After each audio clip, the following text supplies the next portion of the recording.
Anyway, look, I went on the internet this week and I found this. Whenever I make my studio tutorials, I try my best to make the code as good as I can make it.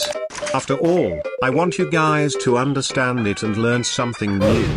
A lot of other people have the same mindset as I do, and that's great. However, the code they're writing is, well, questionable, to say the least.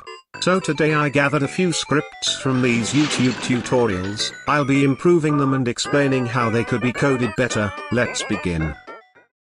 Starting off with this creator showing us how to make a damage brick. As you can see, the code looks good and everything works. So, what's my problem? What isn't? The guy instructed us to use a local script, but it runs code only on the client. That makes the damage we take visible only to us. Also, why should I use attributes for such a simple thing? I don't get it. That's just a bunch of weird and unnecessary choices. To do it right, you should add a script to the damage brick and write this. We first need a cooldown variable, then create a function that runs when the player touches the part. We localize the humanoid, make sure it exists and if the cooldown is active. The code then deals damage and activates the cooldown so the damage cannot be constantly taken. And as you can see, it worked just as before. But now both clients see the damage being taken because it's server-sided. On to the next script.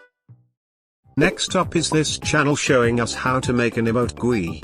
Again, even though everything works, the way the script is written reminds me of the Ender dev, which frankly isn't a compliment. The problem is that with each new emote you add, you need to create a new function playing it and stopping the rest, and then make sure to stop this new emote in the rest of the functions. You do not want a script working like that. Here's an identical setup, but here's my script. Holy moly, is that different. What's that, brother? First I added variables I'll need later, and also included a previous animation variable that's nil for now. The script loops through children of the frame, filters them to buttons with an animation object inside them, and detects when one of them is pressed. The function runs and loads the animation from the button, then stops the previous animation if it was played already. Lastly, the current animation is set as the previous animation and the emote is played. There's also a function for the stop button which, well, stops the animations.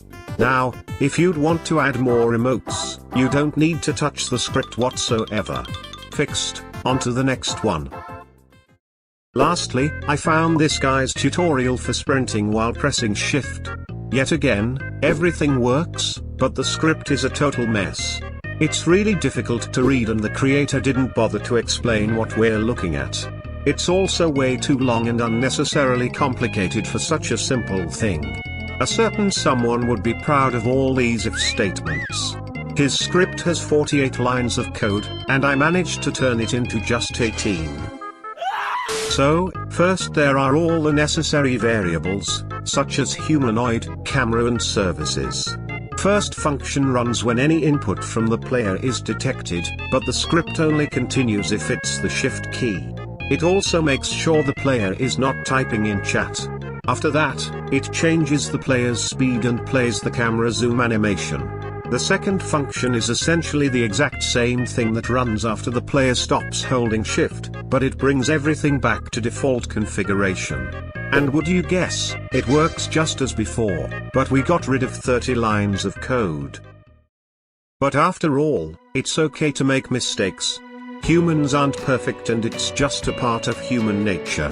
This means there are probably many more bad tutorials I could make a video about. I'm just joking, no offense to anyone, and I hope this video serves as a reminder to approach YouTube tutorials carefully. That would be all for today, see you all soon again.